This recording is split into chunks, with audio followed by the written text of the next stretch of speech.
तो MP board के सभी विद्यार्थियों अपन लगातार तैयारी कर रहे हैं। 10 मार्च के दिन जो पेपर है उसके लिए मैं आपको सेट सी आज सोल्व कराने वाला हूं।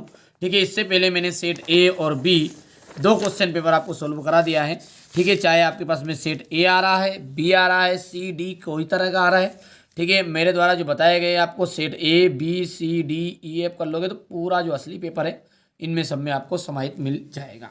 चलिए शुरू करते हैं। सही विकल्प। और बहुत सारे बच्चे मैथ्स से डर लग रहा है, तो बेटा मैं जब तक हूं ना, जब तक आपको कोई डरने की बात नहीं है। चिंता किस बात की है, यदि आपका साथ है तो फिर क्या बात है। चलिए शुरू करते हैं। क्लास बड़ी मस्त रहने वाली है। यदि आप बेसिक कॉन्सेप्ट को क्लियर कर लोगे ना तो विश्वास मानिए आप आराम से पेपर में 70+ नंबर लेके आओगे। चलिए, द्विघात समीकरण जो है ax² + bx + c = 0 के दो भिन्न वास्तविक मूल होंगे। देखो, दो भिन्न वास्तविक मूल होंगे जब यहां पर देख सकते हैं ये जो फॉर्मूला पहले वाला ये तो गलत ही है।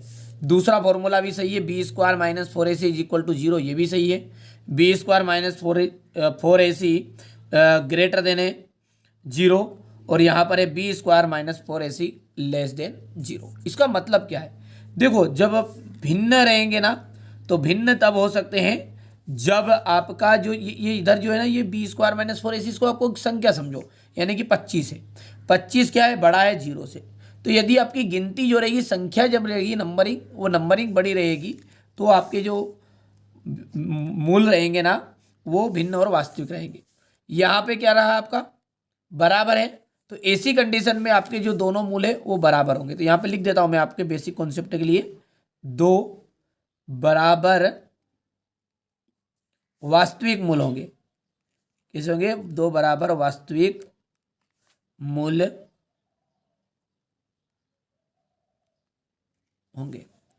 ठीक है, यदि हम बात करें b² - 4ac <<, यानी कि 0 बड़ा रहेगा तो 0 बड़ा रहेगा, मतलब माइनस में उत्तर आएगा इधर का, तो इसका कोई भी वास्तविक मूल नहीं होगा। तो कोई वास्तविक मूल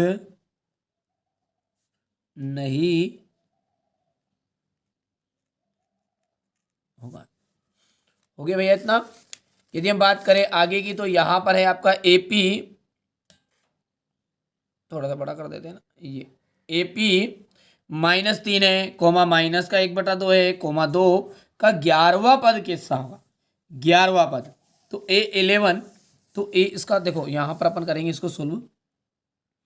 A11 इक्वल होता है A + 10D।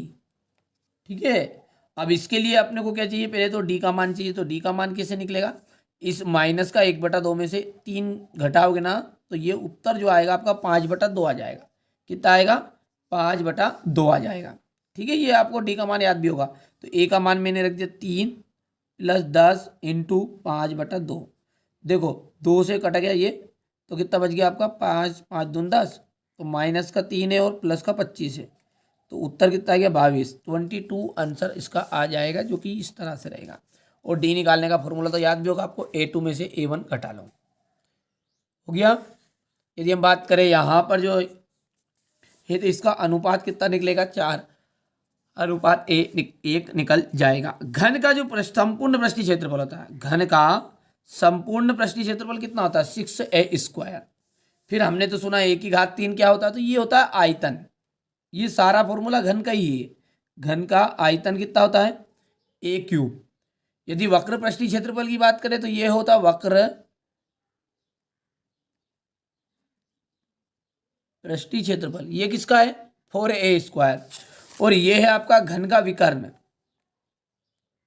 ये 3 फॉर्मूले में से एक फॉर्मूला आपको किस तरीके से भी पूछ ले तो करके देना है। समझ में आया है। देखो बेसिक कॉन्सेप्ट को जो बच्चा करके जाएगा वास्तव में तहलका मचाएगा। मेरी तरफ से कोई कमी नहीं है, मैं बेसिक कॉन्सेप्ट भी क्लियर कर रहा हूं ताकि तो आपको मैथ्स से थोड़ा इजी भी लगे। अब कैसे बहुत सारे बच्चे ऐसे आएंगे जो डायरेक्टली स्क्रीनशॉट के लिए आते हैं, तो भाई साहब ये चैनल आपके लिए नहीं है, ढूंढते रहो। अभी भी यूट्यूब पे ऐसे ऐसे लोग पढ़े हैं जो लिख रहे हैं कि नहीं यहाँ थाने से लेकर आया, हाँ तुम्हारा पिताजी है वहाँ की जगह, तो वो थाने से दे देंगे पेपर, क्यों 7 बजे रात को आया ना 8 बजे रात को आया। ठीक है बेटा, मर्जी यार तुम्हारी। अपने साथ तो वो बच्चे जुड़े जिनको वास्तव में नंबर चाहिए, और मैं तो ठीक है कोशिश भी करता हूँ ऐसी। कि एक पासे को फेंकने पर 4 से बड़ी संख्या प्राप्त करने की प्रायिकता होगी। एक पासे को फेंकेंगे तो 4 से बड़ी संख्या जो प्राप्त होगी वो कितनी होगी। देखो पासे को जब फेंकेंगे ना तो पासे में होते कुल अंक 6, तो कुल होता बेटा नीचे और अनुकूल होता ऊपर। तो 4 से अंक बड़ी यानी कि 5 या फिर 6 आ जाए तो ये 2 हो जाएगा। तो 1/2, 1 करना 2 और ये 3, तो 1/3 उत्तर इसका राइट रहेगा। नीचे रहता कुल, ऊपर रहता अनुकूल। अनुकूल मतलब कौन की, जब उत्तर पूछा उसने, ये पूछी उसने कि 4 से बड़ी तो 5 या 6, तो 2 आ जाएगा, 1/3 आंसर। द्विघात बहुपद की घात होती है, जो द्विघात बहुपद है उसकी घात कितनी होती है। द्विघात बहुपद की घात होती 2, यहां पर 2 आंसर हो गया। आया समझ में। यहाँ पर हमारे जो इंग्लिश मीडियम वाले बच्चे रहेंगे ना उनके लिए है ये, तो यहाँ पर आपका जो आंसर है वो सी आंसर राइट रहेगा। बाकी मैंने यहाँ पर लिख दिया है आपके लिए, ये चीज़ आप देख सकते हैं। इसके लिए 2 मूल वास्तविक होंगे, वो इंग्लिश मीडियम वालों के लिए आप देख सकते हैं आप।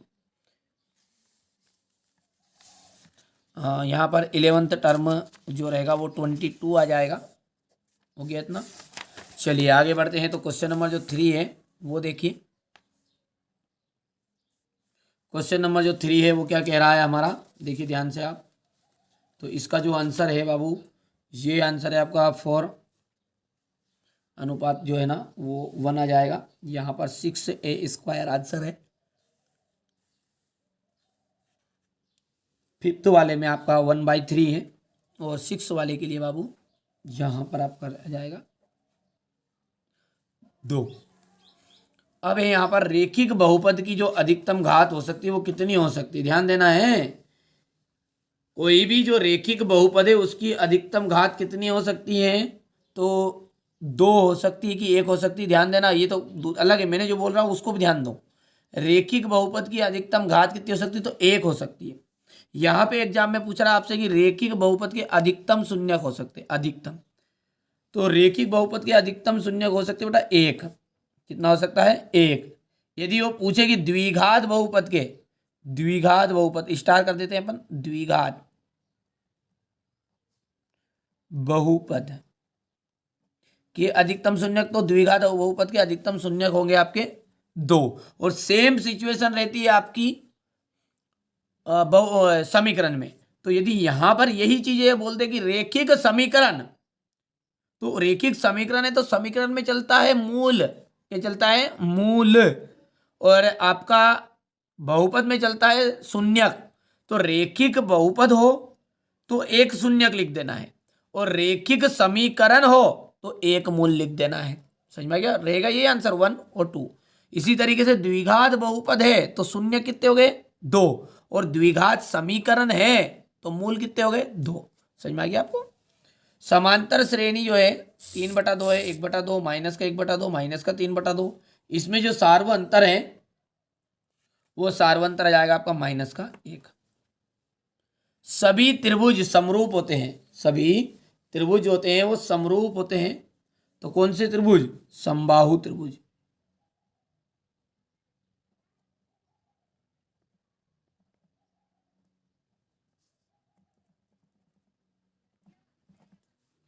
त्रिभुज तो लिखा है इसमें। बाहा बिंदु से वृत्त पर खींची गई स्पर्श रेखाएं केंद्र पर आंतरित करती है। तो बाहा बिंदु से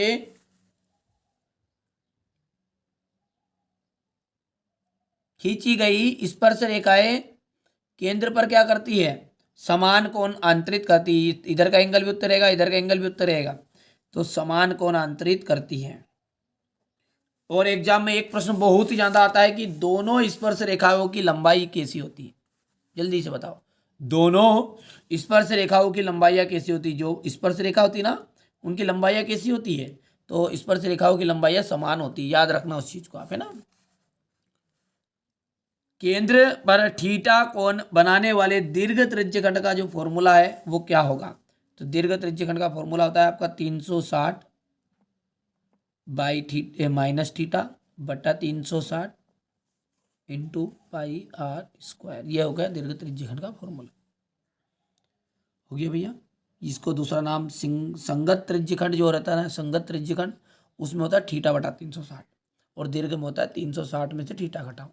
ठीक है, तो दीर्घ वाला पूछा, इसलिए ये हो गया है 2x² plus x minus 6 is equal to 0 के मूल क्या होंगे। तो इसके जो मूल होंगे वो क्या निकलेंगे, इसको हल जब करोगे ना आप, तो हल जैसे ही करोगे तो इसका जो उत्तर रहेगा, मतलब सवाल को सोल्व करना है, सवाल का सोल्व करोगे तो एक तो आ जाएगा -2 कोम आ जाएगा 3/2, और इसको अपन आराम से जो बड़े बड़े क्वेश्चन आएंगे ना उनमें से करेंगे इसको सोल्व। ठीक है भैया, यहाँ पर हम बात करें तो इंग्लिश मीडियम वाले बच्चों के लिए, तो इंग्लिश मीडियम वाले बच्चों के लिए यहाँ पर तो हो गया 1, यहाँ पर हो गया आपका -1। ठीक है भैया, हो गया भैया। यदि हम बात करें आगे की, तो यहाँ पर अपन आगे देखते हैं,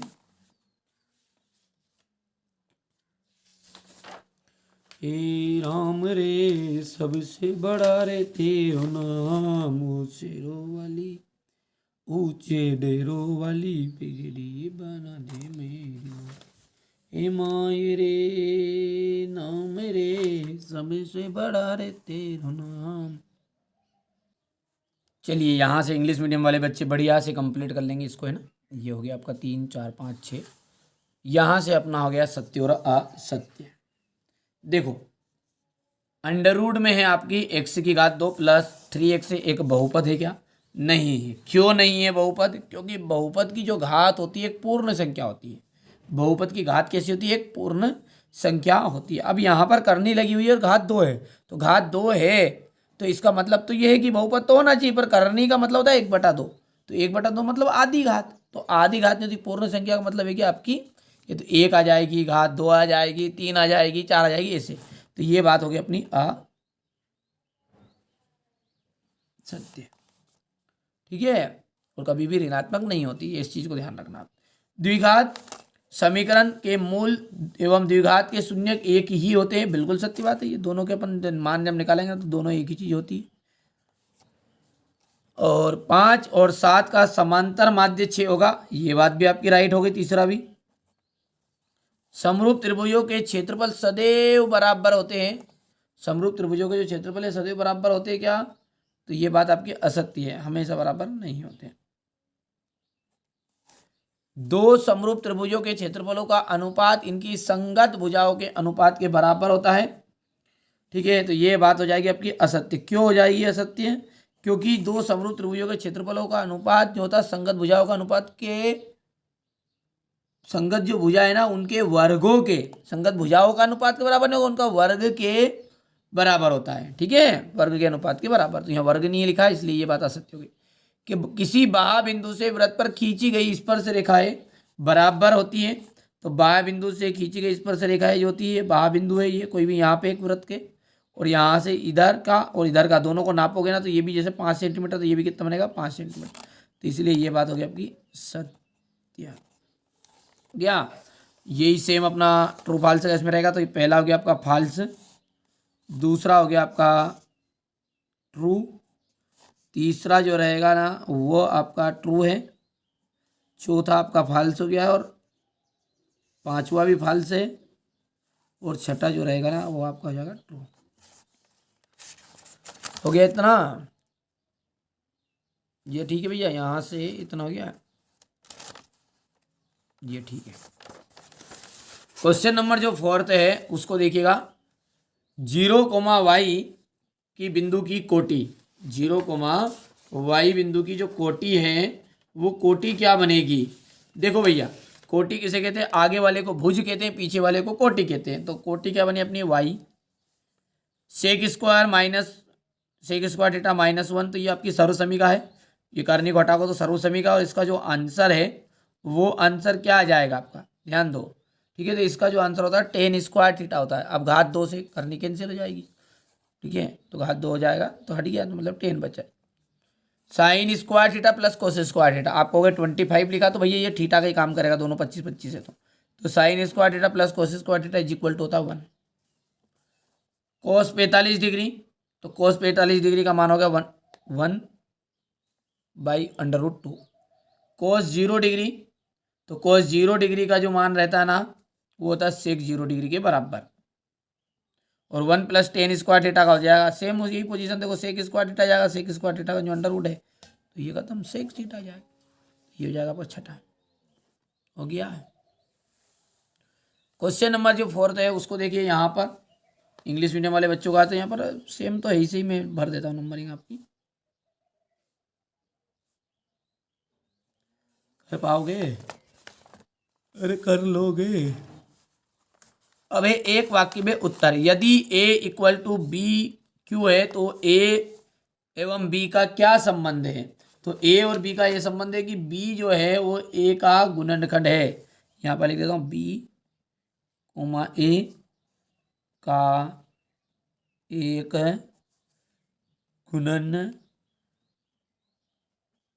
गुणनखंड है। हो गया। असंगत युग्म किसे कहते हैं?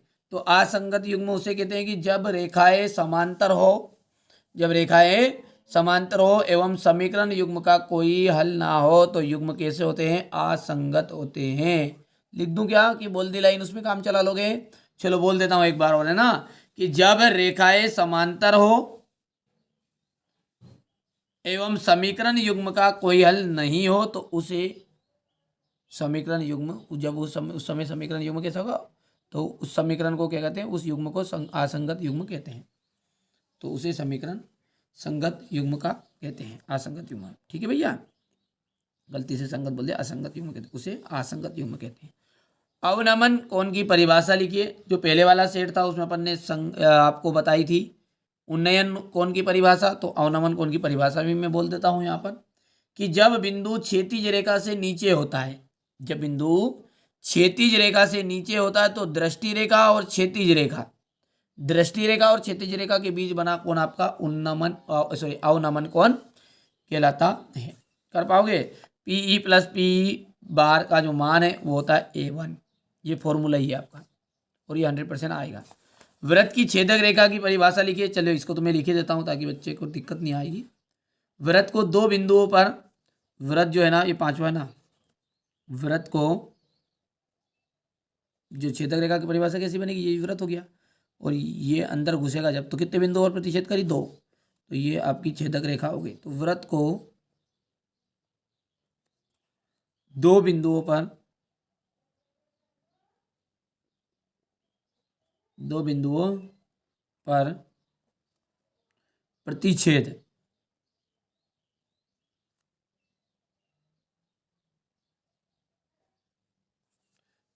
करने वाली, दो बिंदुओं पर प्रतिच्छेद करने वाली रेखा को छेदक रेखा कहते हैं। छेदक, प्रतिच्छेद करने वाली रेखा को छेदक रेखा